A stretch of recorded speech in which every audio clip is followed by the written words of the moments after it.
Today, I'm going to be talking about Hogwarts Legacy. And there's going to be a spoiler about the end of this game. So if you're playing this game, or if you plan on playing this game, you might want to skip ahead a little bit. I'll let you know when I'm fixing to talk about it. And when I get done talking about it, I'll have a picture of the Hogwarts Legacy up here somewhere to let you know when I'm finished. But with that being said, let's get started.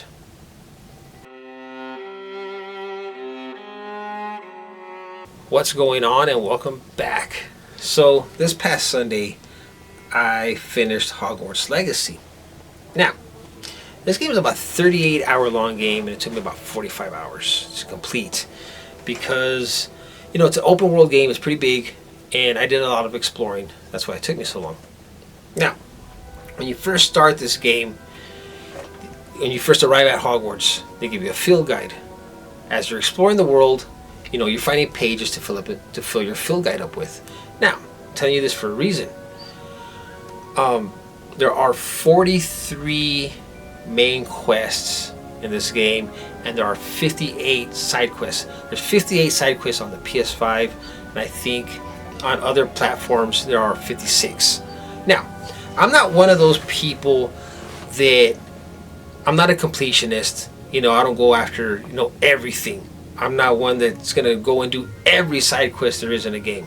I stick to the main story, and every once in a while I do a side quest or two, as I did with this game. Start with the main story, and then I get off, do a few side quests, back to the main story, another few side quests, right? And that's how I was playing this game. And then I seen this game do something that I've never seen another game do before at the end. And this is the part where you might want to fast forward a little bit, because I'm going to basically tell you what you have to do to finish this game and what the ending is. So go ahead and fast forward. When you see the Hogwarts Legacy icon or picture, whatever, on the screen, then I'm done. For those of you that stayed, let's continue. Now,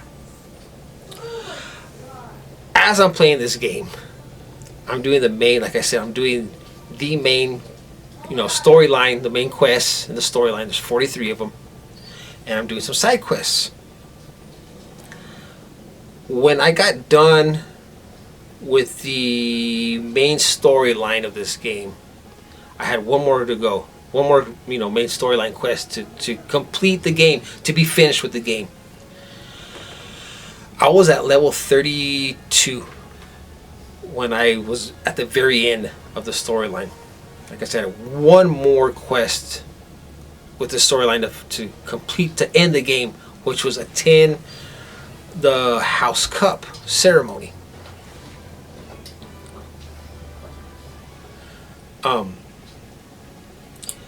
When I went to attend the House Cup ceremony,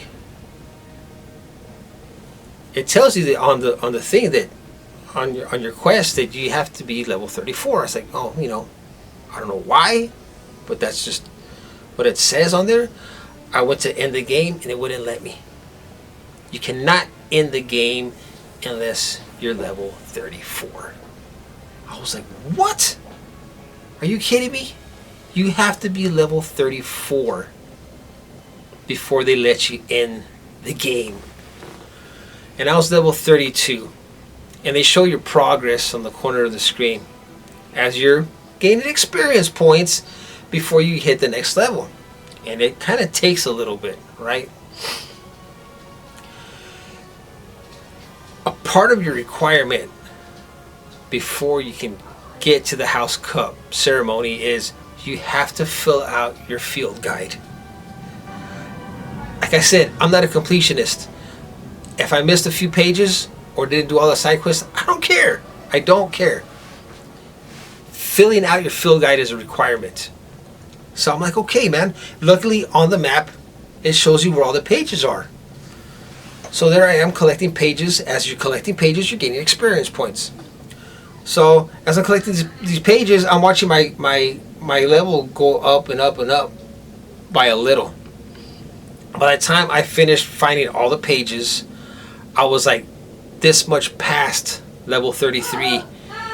I had no choice but to start doing side quests.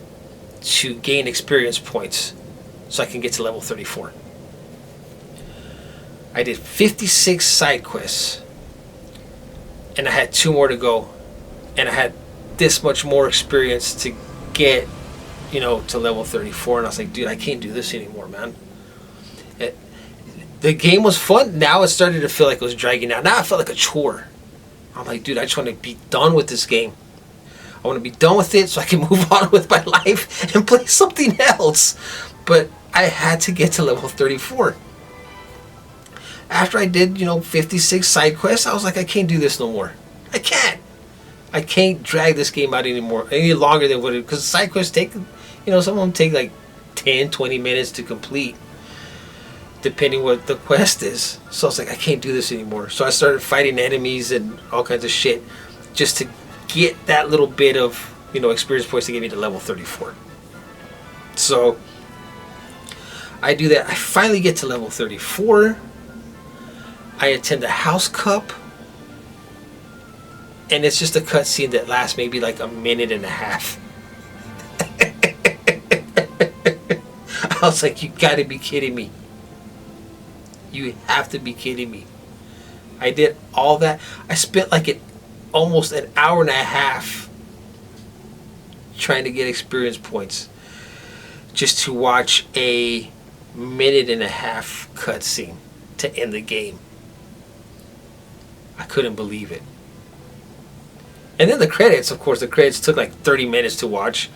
And I'm one of those that want to sit through the credits, right? So I watched all the credits and my eyes were hurting because of all the names that were coming up. But yeah, you have to be level 34 to complete the game. Now, with that being said, I thought the game was awesome. I really enjoyed this game. It takes place in the 1800s, so it's way, way before Harry Potter. Dumbledore's not even mentioned in this game. I don't even know when Dumbledore was born. I didn't read the books. I just watched the movies. So, it was. But the game was a lot of fun. It was a lot of fun. The music was awesome. It was awesome. You get that whimsical, Harry Potter type music that you get in the movies. So the soundtrack was great. And if given the option to play like a higher frame rate, or to make the game look, a little bit better with like ray tracing or whatever, I usually go with the higher frame rate. But this time I chose ray tracing. Well, actually, I didn't choose ray tracing. They give you another option that makes the game look a little bit better. That makes the land look a lot lusher, greener, more shrubbery, if you will.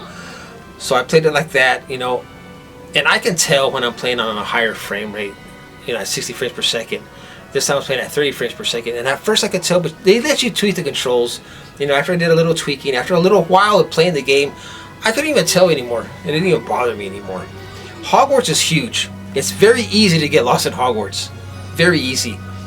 The 45 hours that I played, every time I had to go, and a majority of the game does take place at Hogwarts. So all that time I spent in that building, I still got lost.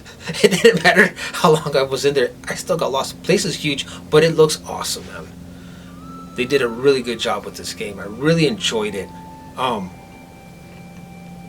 The story was great.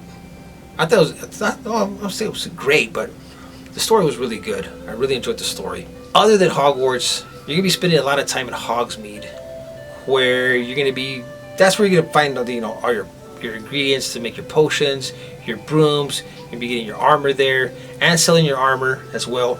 During your gameplay, you will unlock the room of requirement in Hogwarts, where you can set up shops, not shops, but tables where you can brew your potions, grow your plants, set up vivariums. When you collect beasts, you can use the beasts to upgrade your armor.